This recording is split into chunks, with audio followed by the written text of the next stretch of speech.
On the 29th of July last year, Rudakubana left home and travelled by taxi to the Hart Space in Hart Street, Southport, armed with a large kitchen knife, which he had bought on the internet on the 13th of July, 16 days earlier. There were 26 children in the party, all of them happy and enjoying themselves. It started at about 9:30 that morning on a warm summer's day, but he had targeted those very young children, and over about 15 minutes he savagely killed 3 of them and attempted to kill 8 more, as well as 2 adults who tried to stop him. He doesn't fit a clear ideological mold. With those 8 words, counter-terrorism officials closed the file on Axel Rudakubana, a decision that would later enable him to murder 3 innocent young girls at a Taylor Swift dance class. The bureaucratic categorization that was supposed to protect us instead created the perfect blind spot. The aftermath of the Southport massacre reveals a government more concerned with controlling the narrative than confronting its failures. As riots erupted across England based on misinformation about Rudakubana's background, officials scrambled to announce a new offense for non-terrorist mass casualty attacks, essentially admitting their system failed while simultaneously avoiding accountability. Axel Rudakubana, who is 18, pleaded guilty at Liverpool Crown Court to murdering 3 young girls. The British man accused of the Southport attack, in which 3 young girls were stabbed to death, has changed his plea on the first day of his trial, pleading guilty to all charges. He also pleaded guilty to the attempted murder of 8 other children and to the attempted murder of Leanne Lucas and Jonathan Hayes. Before we move on, I'd like to ask you a small favor. If you appreciate this content, please take a second to like this video and subscribe to the channel. Over 98% of you watch the videos without subscribing. It costs you nothing, but it makes a huge difference to us. So, did you click the subscribe button? Great, thank you so much. Now, back to the video. Imagine a security system so fixated on labels that it becomes blind to actual threats. That's exactly what happened with Axel Rudakubana before the Southport massacre. Despite setting off nearly every alarm bell possible,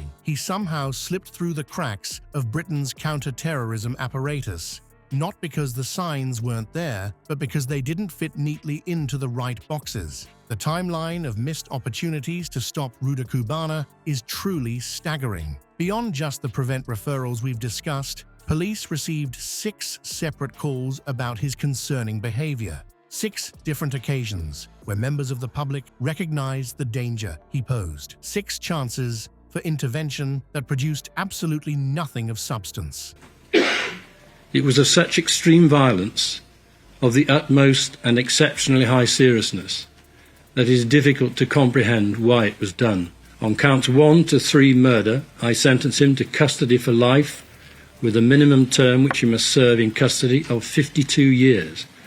On counts 4 to 11, I sentence him concurrently to custody for life, with a minimum term of 18 years, less 175 days served, on each count concurrently with each other. Each call represented another red flag, flapping violently in the wind, yet somehow invisible to those tasked with our protection. What makes this case particularly maddening is that Rudakubana was essentially waving terrorist materials in authorities' faces. He possessed an actual Al-Qaeda manual and had been conducting experiments with ricin, one of the deadliest poisons known to man. His fascinations with Hitler, Genghis Khan, and school massacres created a disturbing psychological profile that should have triggered immediate action. Any single one of these elements should have been enough to warrant serious intervention.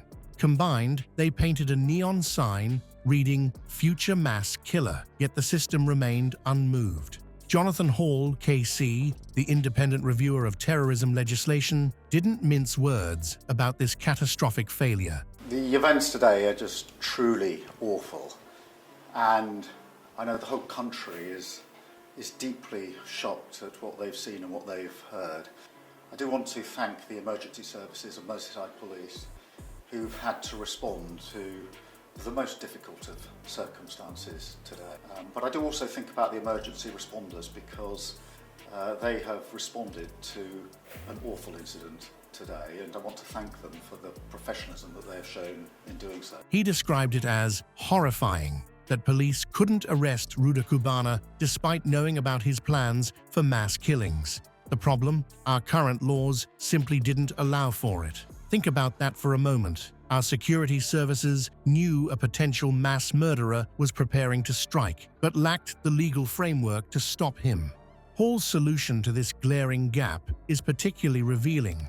His review recommends creating an entirely new offense called non-terrorist mass casualty attack planning that would carry a life sentence. But here's the crucial point. This new category would deliberately not be classified as terrorism. This bizarre semantic gymnastics exposes the fatal flaw at the heart of Britain's security approach, a system so obsessed with rigid categorization that it would rather create an entirely new definition than address the fundamental problems with its existing framework. The logical contradiction here is stark. If someone possesses terrorist materials, experiments with deadly poisons, and plans mass violence, why wouldn't we simply call them what they are? Terrorists. The answer appears to be political rather than practical. By shifting the language from terrorism to extreme violence carried out by loners, the government engages in narrative control that conveniently sidesteps accountability for systemic failures. This linguistic sleight of hand serves a specific purpose. It transforms what should be seen as a catastrophic breakdown in our security apparatus into something that sounds more like an unavoidable tragedy, the work of a lone wolf that nobody could have predicted. But as the evidence clearly shows, Rudakubana's path to violence was neither unpredictable nor undetectable. The signs were there, the warnings were explicit, and the system still failed to act. Hall himself acknowledged this problem, expressing concern that expanding the definition of terrorism could lead to false positives and the prosecution of people who don't fit the traditional terrorist profile. But this caution reveals another layer of the problem. Our counter-terrorism approach seems more worried about potential overreach than it is about missing genuine threats. The cost of this excessive caution was paid by 3 innocent children.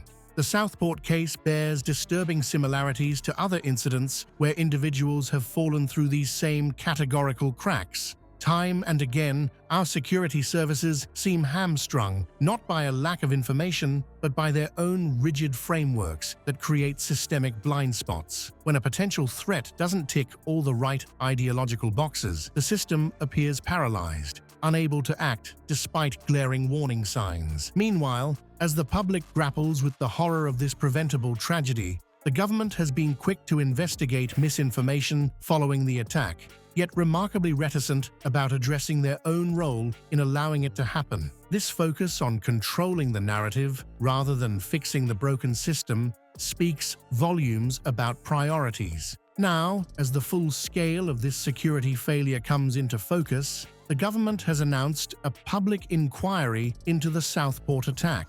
Chancellor Rachel Reeves has emphasized that investigators will need to examine Prevent's approach to determining ideology and what it classifies as terrorism. But this raises a more fundamental question.